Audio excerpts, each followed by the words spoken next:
Okay, so our second speaker is Brandon Lucia from Carnegie Mellon University. Brandon got his PhD from the University of Washington, and he is working in the area of computer architecture, but also compilers and software and the connection between all of those, with a particular focus on energy efficiency and reliability. So welcome, go ahead. Yeah, thanks for the introduction. So today I'm going to be talking about a title that has a lot of jargon in it. So we're going to be talking about system challenges in intermittent energy harvesting devices. And so I realize that my talk is probably one of the few that doesn't have any math in it today. So I'm sorry if you're disappointed, and you're welcome if you're tired of looking at math. But I'm going to dig into a lot on the devices side and some system building efforts that we've done. And I brought hardware too, so I can show you a demo of what we've actually been working on tangibly. So I just want to point out before I start that everything I'm talking about is a composite of everything that's going on in my group. So I have 6 wonderful PhD students and a whole bunch of other students that I haven't even completely listed here. But this is kind of collective effort, so there's lots of people involved in all this work. Okay, so a little marketing and motivation to get started. The premise of the work is that we have kind of emerging Internet of Things type devices everywhere. So there's little gadgets. They're going to be attached to your head, and they're going to be in the pills that you take, and we're going to be shooting them into space, and you're going to have a smart carpet and a smart toilet and whatever. The thing that we really need of a lot of these devices, especially ones that we're using in medical applications or that we're shooting into space, is that they execute reliably. And that's important because these missions are expensive if in the case of space, and they're dangerous in the case of putting something inside of someone's body or monitoring health signals. You wouldn't want to get false alarms. And so typically what that means is when we build a device, we attach it to a power source. This is probably uncontroversial to most of you. You turn your computer on because you attach it to batteries. And there's a downside to this, though. So if you look in all these examples, you see that we have these tiny devices, and they're powered by AA batteries. So like the bulk of the device is in the power source. You're tethered to this big chunk of chemicals and metal that you have to carry around with you if you want your device to work correctly. So a few years ago came along kind of the refinement of technology to do what's called energy harvesting. So energy harvesting is a technique where we can take energy from the environment and we can, without a battery, use it to power, say, a computer like the one at the top of the slide here. So that device is called the WISP, which is the Wireless Identification and Sensing Platform. And it has a microcontroller on it. That arrow actually points to nothing. The microcontroller's on the other side, but I figured no one would notice. There's an energy buffer. That's a capacitor. So you harvest energy from the environment. In this case, the energy that you harvest is radio waves. So you have like an RFID reader, and it beams radio waves out. And that cross piece at the top is an energy receiver. That's an antenna. So you just have the antenna more or less connected to the capacitor, and you can put your energy in your capacitor and then use it. So a typical setup on a grad student's desk might look like this, where there's like a kind of wad of wires over here, then there's some empty space, and then you have an energy source. So this is kind of the model that we use in our lab. So the problem of powering devices is solved because we have energy harvesting. So who wants to let me put a device inside their brain right now? So of course, there's more to the story. The more to the story is that the energy that we have is only intermittently available. If we're harvesting energy from the environment, if there's no energy to harvest, the device just turns off. And as a consequence, I'm going to show you over the course of this talk, software doesn't behave the way that we're used to when we run it on an intermittent device like this. And so there's a lot of problems that precipitate out from having replaced our batteries with an energy harvesting power supply. So to drive the discussion, I'm going to talk about what we call the intermittent execution model for software. This is the way that software works on these kinds of devices. Then I'm going to show you some designs that we made, some system designs, programming languages and runtime systems that help to write software that works reliably on these energy harvesting devices when they're operating intermittently. And if there's time, which I imagine there will not be, I'm going to tell you about a hardware debugging platform that we built that addresses some kind of debugging problems that are unique to energy harvesting systems. Okay, so the first thing I'm going to do is just show you kind of at a little bit of a finer grain what intermittent execution is. So at the top of the slide, you can see this yellow line, and it's on a plot here, and the y-axis is available energy. and the x-axis is time. So available energy here means how much energy you've put into your capacitor.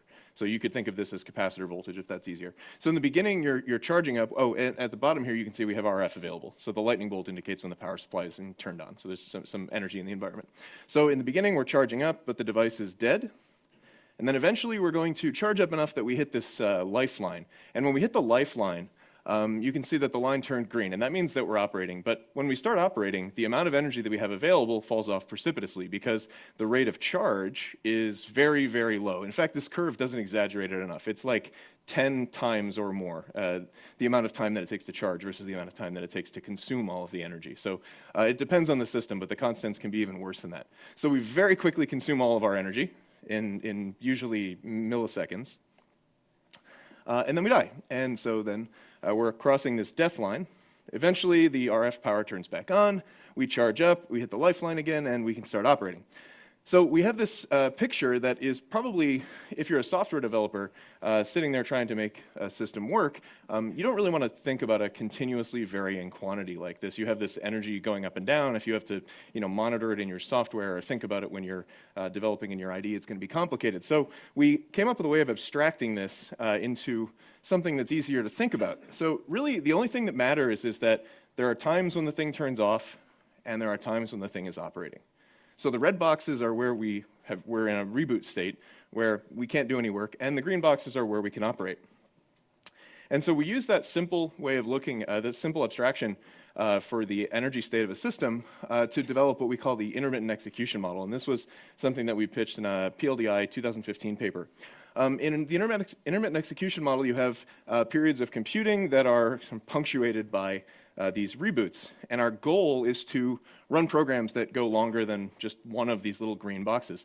So a key difference, just to give you kind of a better idea of how this works, a key difference between this and the continuous execution model is that the execution doesn't end when you have a power failure. That's just a long latency operation. When you come back on, you're in the same execution. So this is a difference in the way we think about execution in continuously powered systems where when you pull the power cord out, that's an emergency. The execution is over. You're going to restart and do failure recovery and check your disk and all this kind of stuff. So that's the main difference in the intermittent execution model. So to show you how useful the intermittent execution model is, here's a little program that doesn't do very much. It calls this append function, which bumps a pointer and then puts a character into an array at the pointed to entry. We can run this on the intermittent execution model if we just take it as it is, and we see that we can get through a loop iteration, and then we hit a reboot, and okay, that's not great. What happens on a reboot? Well, we go back to the beginning, because why wouldn't we? So if you go back to the beginning, you might get to the append call, and there's not much energy, so you reboot again, and so clearly this is useless. This is the straw man. This doesn't work out of the box. So what's going on here? Why doesn't that work? So on the left, there's a CFG for the same program. And we can actually, I'll show you that we can model the intermittent behavior that I was just showing on the previous slide as a control flow problem. So in the intermittent execution model, it's as though we have these implied control flow arcs added to the control flow graph. So at any point, we might follow the control flow arc sort of non-deterministically back to the beginning, in this case, back to the beginning of main. And that's a challenge. If you're a programmer, this is the first big challenge that you're going to run into is you can't make any progress. You're just going back to the beginning of the program all the time. And so it's really hard and confusing to make any useful computations happen unless the computation that you have is very short and fits inside neatly in one of those green boxes that I showed you. Okay, so the devices that we're working with are complicated in another way, and that is that they have a mixture of volatile and non-volatile state. Volatile state is like the SRAM, the registers, could be DRAM, and it's volatile because it loses its value and the power turns off. Non-volatile state is like flash or FRAM. FRAM is kind of becoming more common, especially in TI devices, and it's byte addressable, it's pretty fast, and it keeps its state across power failure periods, which is nice because you can persist some values. So if you're a programmer, you could begin to scheme up ways that you could use that to make progress. So this just illustrates the point that I just made about the volatility versus non-volatility. I just wanted to add that this is useful for periodic checkpoints. Maybe every once in a while you want to capture the register file. That might be a good way to preserve progress if you want to keep some state across power failure periods. Maybe you grab the stack too. Okay, so if we do that checkpointing thing, we still go back in time sometimes. It's still probably confusing for the programmer if you have checkpoints and you're jumping backwards, whether it's the beginning of main or to somewhere else. I mean, you could be doing I/O and you could expect that you've already made it past this point and then you go back in time and do these things again. So it's still fairly confusing even if you have checkpoints. You had a question? Is there a guarantee of at least some amount of time in green that if you're in green, would you be able to? You are preempting like 59 slides from now, but that's an awesome question. And to give you a preview, we don't have an answer to that. We've been trying to come up with a good way of characterizing this problem and addressing that. When we don't have a guarantee, how do we write software that we know will work? We don't have an answer to that yet. Okay, so the big idea is just that we have this weird execution model. It's a property of the power system of these devices. And if we just do software the way we do software now, it won't work correctly. That maybe is obvious because the power is doing crazy stuff that it doesn't normally do. And actually, we can think of this as a new kind of bug that we have to think about as programmers. If you target your system to one of these platforms, now the execution model produces behaviors that you didn't expect. So these are kind of like bugs, and the bugs are especially difficult to deal with when you have a mixture of volatile and non-volatile state. And I'm going to spend a few slides going through some specific problems that kind of highlight the interactions between volatile and non-volatile state. So when you have one of these systems, it's sort of like you're just covered in bugs all the time. There's a lot of really great clip art images on Google image search for covered in bugs. Can have a different one for each talk. So one bug that I'm going to talk about here is out of thin air values, and I realize this is a poorly chosen name, but it's poorly chosen name because it's the name of something else in the memory consistency community, but it's also a perfect name for what this is. So I decided, well, I'll just make two things with the same name. The setup here is that we have the same program that I showed you before, and you have the size and the buffer, and you can tell that they're non-volatile in this example because they're gray. So any state that's gray is going to be non-volatile when I go through examples like this. We're doing the same thing we were doing before, and we have a checkpoint that's on the back edge of the loop. So we'll start executing, and you can see in this case that we actually make a little bit of progress. We update some non-volatile state. So the computation right out of the gate is not completely useless. So we're doing something. We're updating non-volatile state. Even if we fail, that's going to persist. When we restart, though, we haven't made it around the loop yet. So we'll go back to the beginning of the previous loop iteration, and you can see that I still equals 1 in this restart period here. So I was equal to 1 in both of those execution periods because I is not stored in the non-volatile state, which is completely reasonable. It's probably in a register, which is part of the volatile state of the system. So we can put a character into the buffer and bump the pointer again. And actually, we can just keep doing that. I will be 1 forever, and we'll just keep bumping the pointer. And we're kind of stuck in an implicit loop because of the power failures. We're going around not quite making it to the checkpoint and going back in time repeatedly. So that's a drag because if we have 10 entries in our array, we can produce the loop and we can produce the array index 11, and we can plonk characters along into the array into the 11th or the 234th entry. And so if you are a kind of malicious hacker, you might think, well, all I have to do is control inputs to the system and control the power system, and I can engineer what values go into your memory. So if you build a system like this, and there are systems out there that implement kind of RFID protocol code, things like that, that could have this problem. It's something we're looking into right now to find examples of this in the wild. And yeah, we could corrupt memory or exploit software, which is even worse. So this is kind of the simplest problem that you might run into, where you can produce values out of thin air. In the previous example, the data structure was internally consistent. We had 11 characters in the buffer, and the index was 11. The only problem was that 11 is a value that should never show up in the program, so that was the issue there. You can also get structural inconsistency, where we get partway through an update, so you bump the pointer, and then you restart, and then this is not a valid state of that data structure. You have an empty entry, and so that should never happen. So this is kind of a variation on that same theme. These are both atomicity violations. Those operations should not be interrupted, but they're interrupted anyway.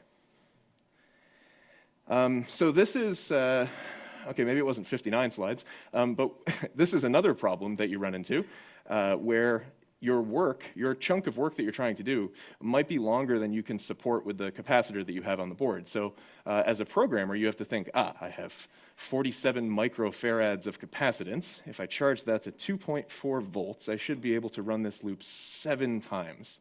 That's the task that the programmer has. This is an extremely hard problem. It's easy to misjudge. You have input-dependent energy consumption. When you're passing different inputs to a function, you might get a totally different runtime behavior and a different energy consumption. Even different inputs to different instructions can vary. So this is really tough, and we've been trying to do some compiler work that figures this out using modeling, and this ends up being a hard problem. I'm not going to talk about this problem anymore today, but this is something we can talk offline. There's a lot of interesting stuff here. Okay, and one last problem that you run into that we have described but not solved, so you can read about this more in our UPSLA 2017 paper. My student Kiwan, it's his first paper, so he's very excited, and we have a little write-up of this problem. The issue here is what we call I/O atomicity. So if you have this program that I've shown you here where you have you're sensing temperature and then you're sensing the pressure, you probably want the temperature and pressure reading to come from the same point in time. But if you sense the temperature and then take a checkpoint, and then you have a solar powered device or something and you kick it under a bookshelf, and then you go and pull it out some time later, you might have like a month under the bookshelf where you're not getting any energy, and then you read the pressure. This is a barometer, by the way. It's not good clip art of barometers on Google Images.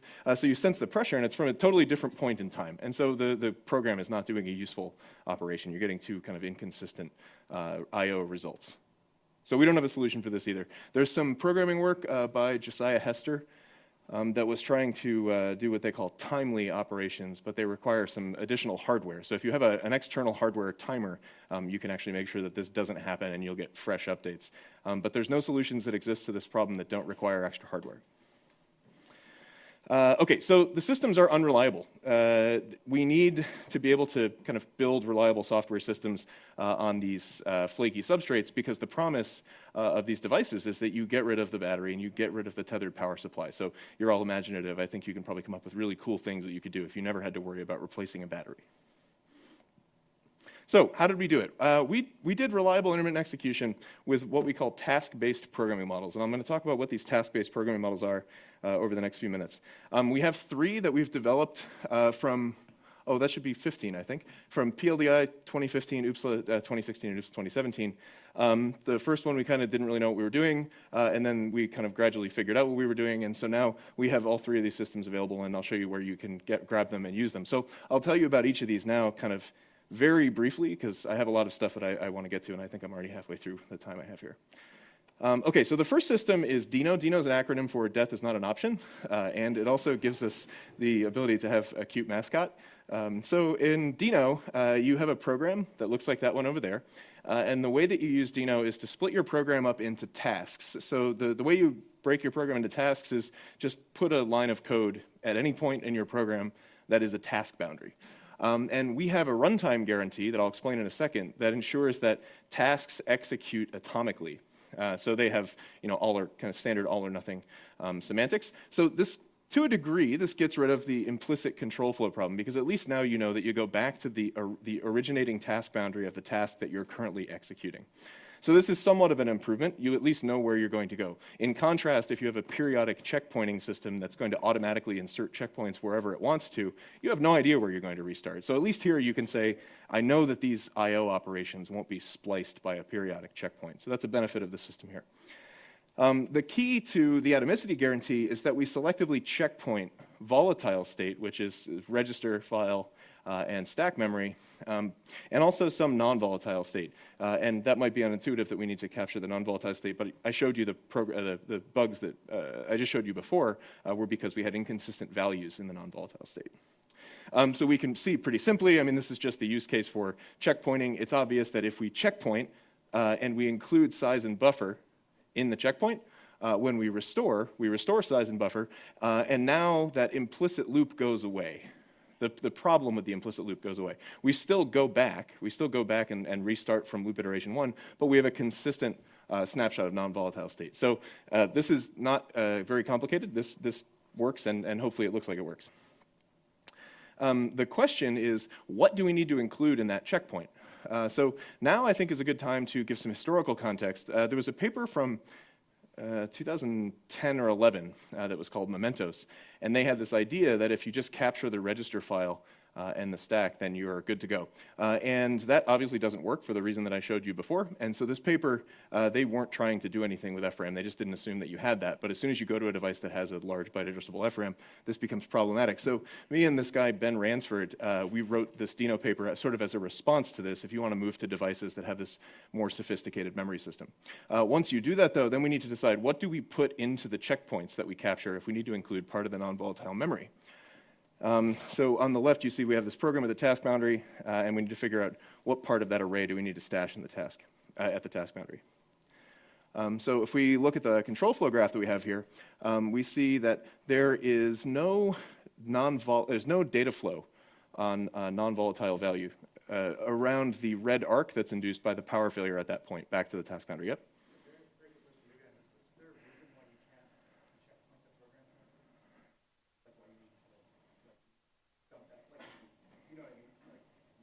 I don't know what you mean now.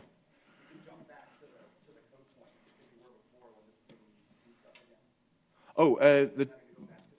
The entire register file is part of the checkpoint. The reason you don't want to jump back to it, I think you're asking an interesting question. You don't want to jump back to an arbitrary point in the execution. The reason is that as a programmer, you then have to reason about restarting from any arbitrary point. And especially when you have things like I/O sprinkled around your program, that gets complicated. So in Dino, we took the approach that you put the restart points into your code. Now you know where you're going to be restarting, and so you can have more of a guarantee about where you'll be executing from. So you can think about the atomicity in your program. But we're capturing the entire register file. So the problem here is we need to figure out which parts of the non-volatile memory do we include with the checkpoint of the register file and the stack. And it turns out that if we have no non-volatile data flow around one of these control flow arcs that's induced by a power failure, then we don't need to checkpoint anything. So actually, in this example, we don't need to capture any of that array. So that's nice because it's a big array. If we change this to ++, I'm sure that you all see how there's now data flow around this. And so it's possible to write to an entry in the array and then to fail and then to go back around to the beginning of the loop and read the value that we wrote in a previous failed execution. And that's a drag because we get the wrong value. And so we need to version the value. So we can, in a compiler analysis, we can look for that case where we have data flow around one of these control flow arcs. And we can capture that. This exposes a fundamental limitation of checkpointing. We have to capture like this big arbitrary chunk of non-volatile memory. We have to capture the stack, which is, it shrinks and grows, so we don't know exactly how big a piece of memory that's going to be, and we have to capture the register file. So all this is really expensive, and one of the things that we learned from doing this project is that if we can get away with it, we don't want to do checkpointing. We can look at this quantitatively. So here we have a modeled system, one that uses checkpoints and one that, by magic, doesn't need to use checkpoints. And we can use this by magic system to figure out what is the kind of delta in performance if we compare to a checkpointing system. So the y-axis here is the ratio of useful energy that was spent doing non-overhead program instructions versus the amount of wasted energy. Wasted energy is tasks that started executing and then failed. And we're actually binning the overhead of doing the checkpointing in with the wasted energy. You can ignore the oscillation. That's a property of the fact that we used a funny discrete event model, and so it's not really important that it's oscillating here. What's important is that you can see that there's an overhead to checkpointing. So the ratio of useful energy to wasted work is kind of favorable for the non-checkpointing case, which, that should be straightforward. You're not capturing any additional state. You can also execute longer tasks if you don't have to do any of the checkpointing overhead. So the workload here was basically a number of, kind of an increasing number of operations that update an arbitrary memory location and without repeats. So as you make bigger tasks, you have to checkpoint more state. That was part of this model. So you can see that you can actually do larger tasks if you don't need to do checkpointing. So this was sort of the coffin and the nail in the coffin for checkpointing for us. So what do you do instead of that? We came up with a model that we called chain. This was my student Alexi Cullen from UPSLA 2016. And the chain model is sort of similar to the Dino model in that you decompose your program into tasks.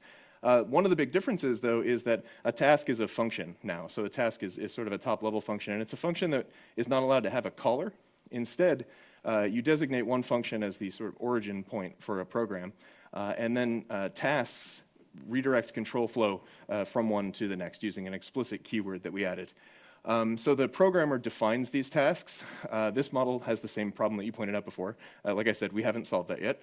And we have a concept of a channel, and a channel is the way that tasks can exchange values through non-volatile memory. So the key with channels is that if a channel is designated for a task as an output channel, that task is not allowed to read a value from that channel. And likewise, if there's an input channel into a task, the task is not allowed to write values into that channel. And we call this static multi-versioning, and by doing that, we ensure that there's never a case where you can read and write the same memory location, and so that's sufficient to prevent the situation that I showed you before, which leads to corrupted memory states. So we ensure, like kind of by construction, that we don't have this case that leaves memory corrupted using this channel abstraction. This messy, ugly slide is just to show you that you can have messy, ugly task graphs and channel graphs that have kind of arbitrary collections of channels that are sending data between tasks. And we also have a concept of a self-channel, which is implemented kind of using some double buffering stuff. It's kind of standard runtime tricks. And the use of a self-channel is so that you can output a value to yourself. So you could have self loops in the task graph, and you're allowed to come back and get your values again. So here is a little more detail. This is what our programming model looks like. I won't go through every line of code. I just want to give you a few highlights. So there's 3 tasks here, and the tasks are identified by their color.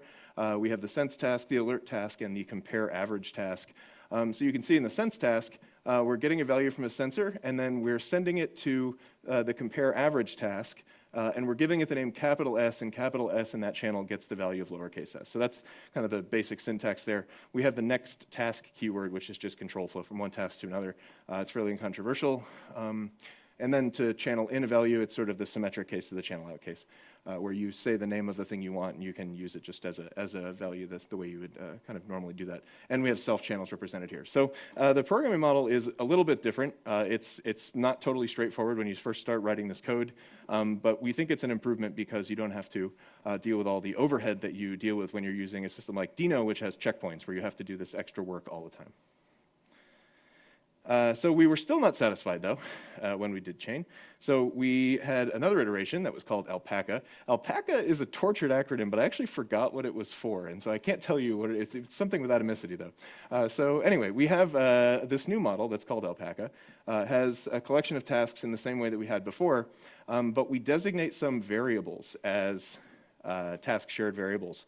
And the deal with Alpaca is that Alpaca selectively privatizes those variables for you using a compiler analysis. So now we get essentially the benefits of having channels, but we don't have to explicitly encode the channel property in the program. And we pay with a little bit of conservatism in the compiler analysis that we have, but it allows us to get rid of the extra steps in programming. One thing that I didn't mention before, but I think is worth mentioning now, is that when we designate functions as tasks, we don't need to, a top-level function, where this function has no colors, we don't need to capture the register file or the stack. So this is actually a huge benefit over a typical checkpointing system where you want to restart from an arbitrary point, because we essentially have zero-cost checkpoints, which is really nice. Actually, the title of our paper was Intermittent Execution Without Checkpointing, because the only thing you need to save is what was the number of the last executing task, and you can just jump there when you restart. So the cost of checkpointing is essentially zero. It's one operation, and you just restart where you were. So again, I'm not going to go through this slide. I just want to make the point that Alpaca does selective privatization. That's the phrase that we use. Selective privatization means makes copies, like in transactions, that each of the tasks is allowed to use privately. And then at the end of the execution of the task, those values get two-phase committed back to the original memory location. And we have sort of runtime implementation details and details of our compiler analysis in the paper, so I can point you there if you're interested in more information on that. One interesting thing is that we privatize scalar variables at the beginning of the task, and we privatize array variables on each use, and there was an efficiency reason for that. So if we privatize the array variables at the beginning of the task like we do with scalars, then we have to be conservative and privatize the entire array. But if we wait until we get to the point where we're accessing the array, then we can figure out which of the entries we need to privatize. And so we do a little bit more dynamic work, but it saves us a lot of conservative work at the beginning of the task that we don't really need to do. Another interesting thing is that we only privatize data that are involved in a write after read dependence in a task. So what that means is basically if you do a read and then sometime later you do a write, if you get down to that write and then you restart the task and execute again, the read might see the value. So this is the same problem that I talked about before. We have a little bit of a better formalism for describing why this is the essential property that we need to track, and that's also in our paper. But the key benefit of that is that we don't need to privatize everything. We only need to privatize some of the variables here. So for example, in that task in the top left, we're writing to S, but we don't need to capture S. Okay, so we have prototypes of everything. We have our programming models with kind of varying degrees of support in LLVM and kludgy macro systems. And we have our runtime systems for nano-chain and Alpaca. So these are all fairly straightforward to use. And we can run them on a number of different platforms. We've actually tested on a pretty large variety of platforms at this point. The first platforms that we were targeting was the WISP, which I showed you earlier. We have a bunch of custom PCBs. I'm going to talk about some of the custom PCBs that we're using a little bit later. And this is our RF power setup with our Alpaca mascot for the lab. So we have an RFID reader, and then this is a WISP with some other hardware attached to it.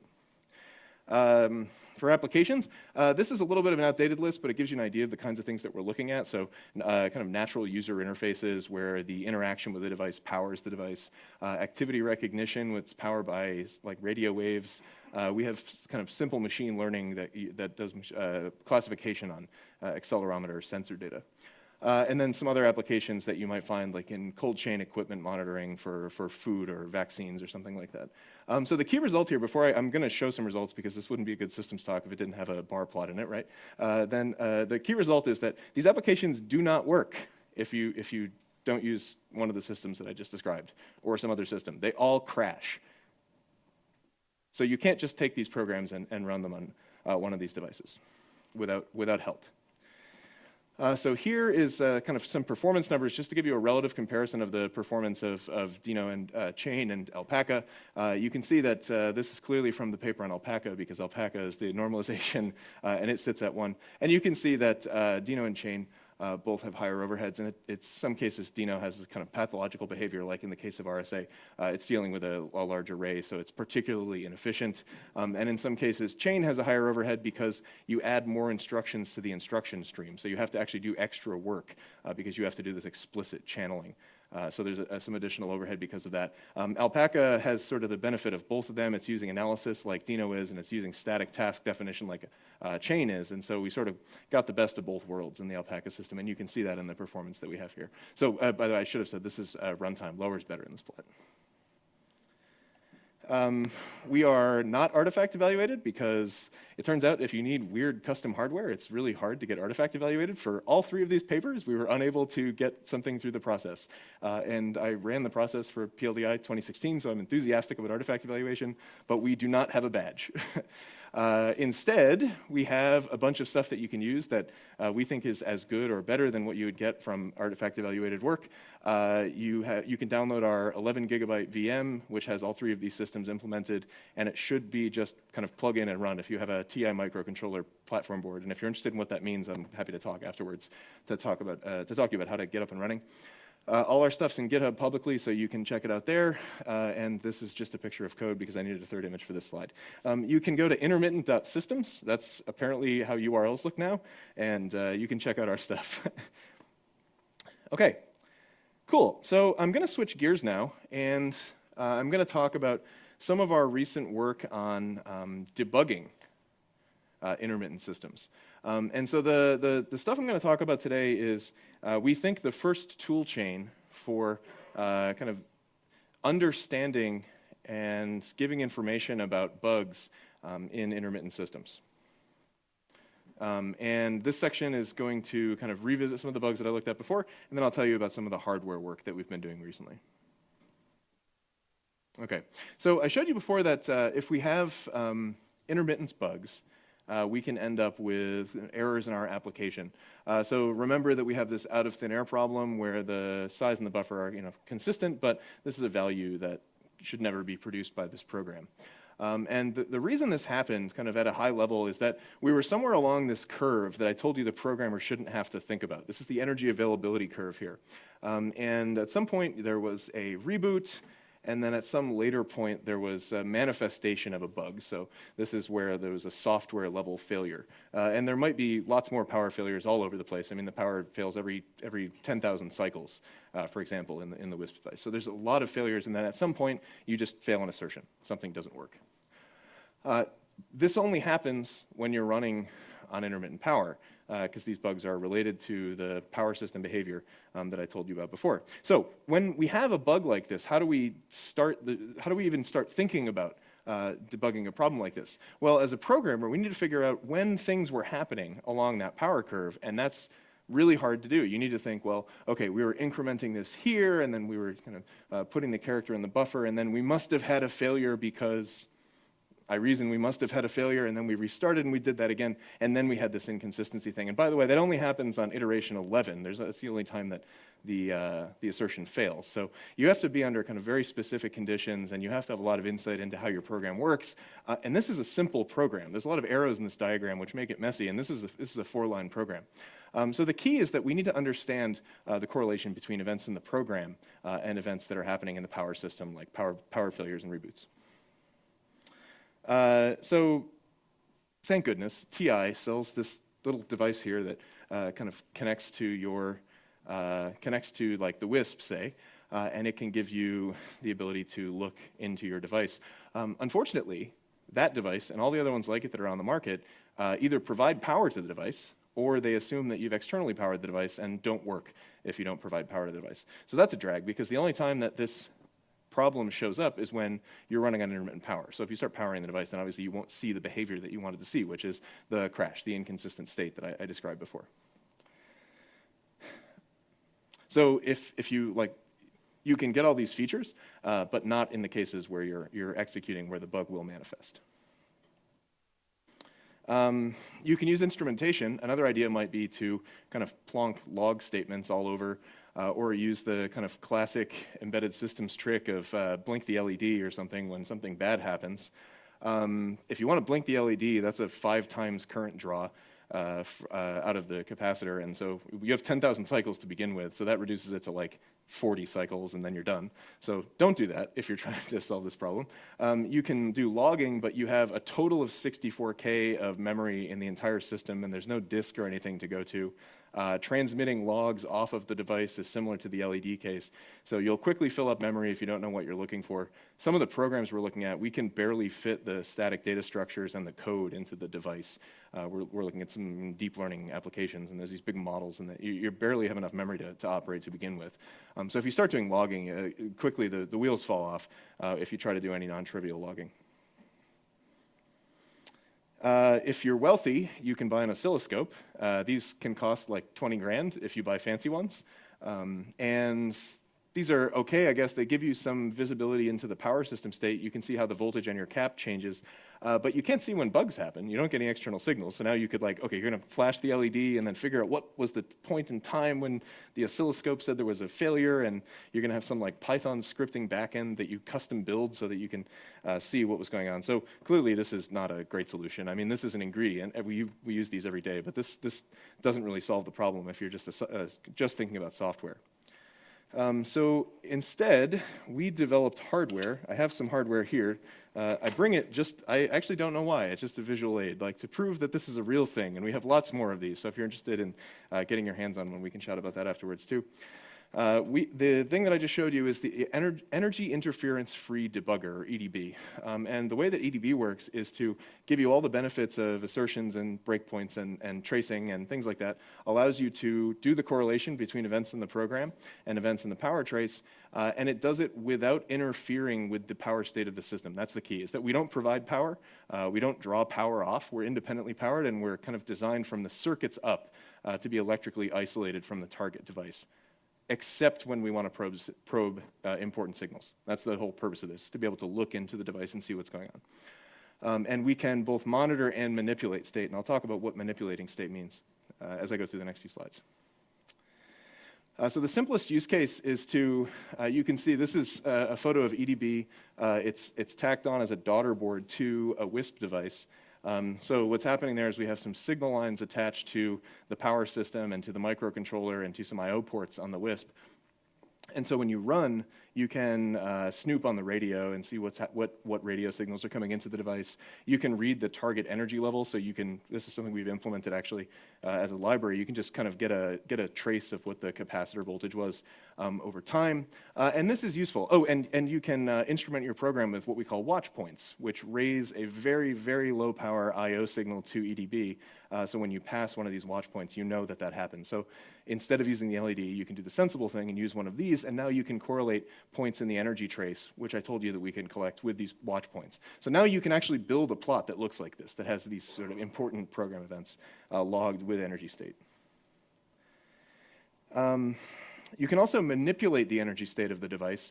So this is where things get kind of a little more interesting. If you want to use like breakpoint debugging techniques where you break and then you do some kind of custom actions, that's tricky because you'll basically kill the device, or the device will not be turned on the whole time that you're doing that. So instead what we can do is EDB can read the energy level stored in the capacitor and save that. And then power the device. And so for the duration of some debugging activities, EDB powers the device. You can have like interactive console sessions like you would normally have using GDB.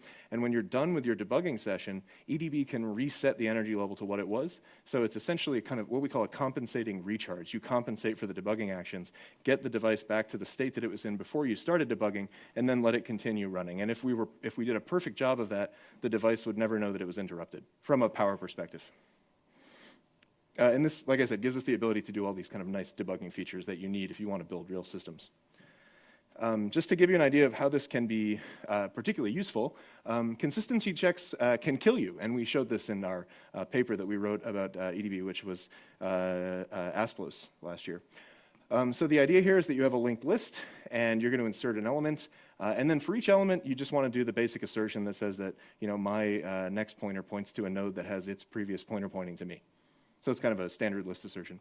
So you can see that if you have a one element list, you do your consistency check. The consistency check is these magenta circles, and then the main loop work of the program, whatever that is the yellow circles. And you can see that in the beginning, you do a consistency check, you do 2 units of main loop work. Maybe in the second iteration, you've just added a node to the list. So now you do 2 consistency checks, and then 1 unit of main loop work. It doesn't take much imagination to see that pretty soon you'll spend all your time doing the consistency checks, and that's not useful.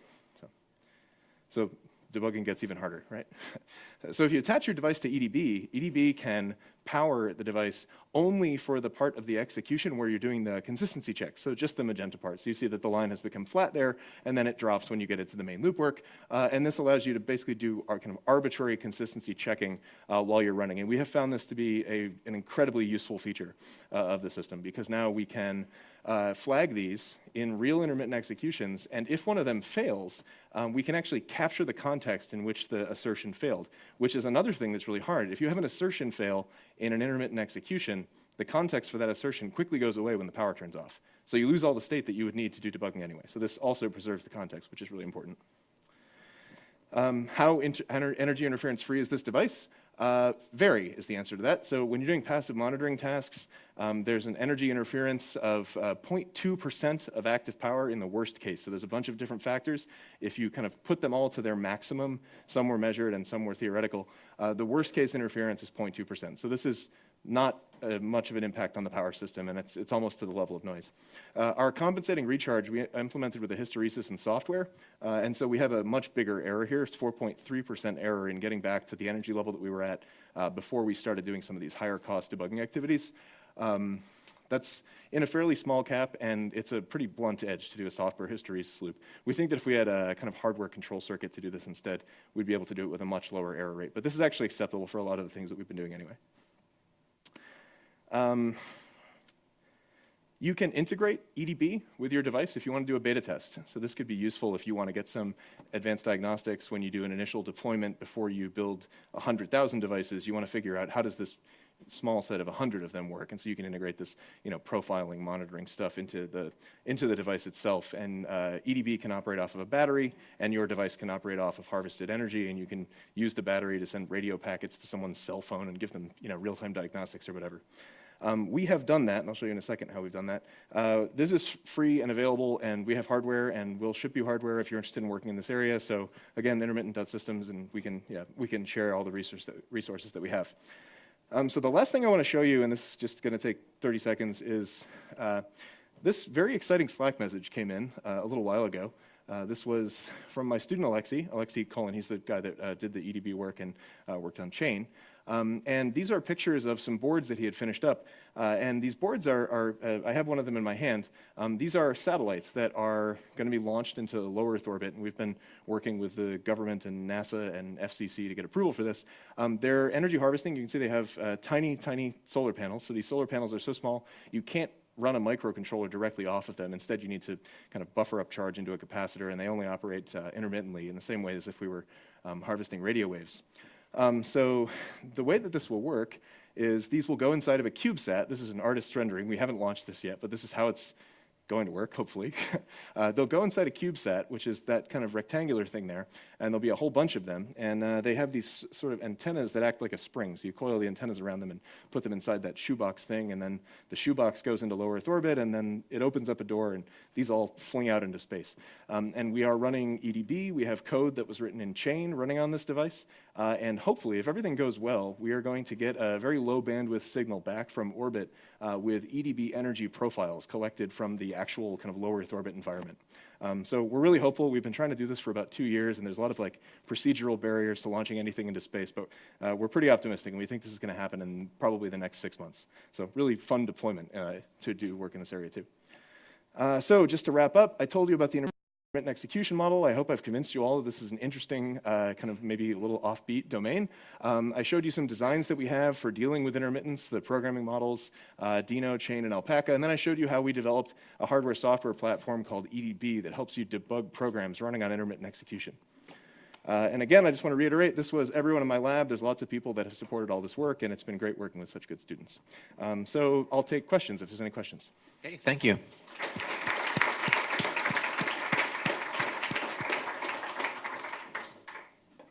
Who wants to go first? Yeah. So when writing to NVRAM, do you assume that this is atomic? Because you could lose power while writing your state to NVRAM and end up with some garbage in the RAM. And do you have assumption there, or do you model that?